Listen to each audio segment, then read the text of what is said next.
À ce sujet, il me semble à l'évidence impensable de croire qu'un pays de la sous-région des Grands Lacs peut prospérer dans la paix et dans la sécurité et se stabiliser durablement tant que son voisin est en ébullition et surtout si ce pays sert de base arrière à des groupes armés ou encore en devient le parrain.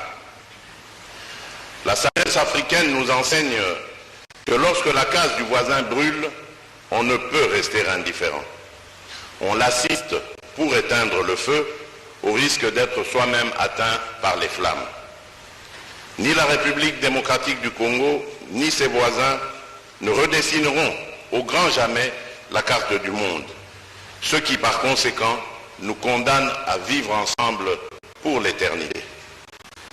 Pour la petite histoire, il est tout de même incompréhensible que ceux qui, de l'autre rive de la Méditerranée et d'outre-Atlantique, ne s'appellent jamais frères, soient plus solidaires entre eux que nous autres Africains qui aimons nous appeler affectueusement frères. C'est pourquoi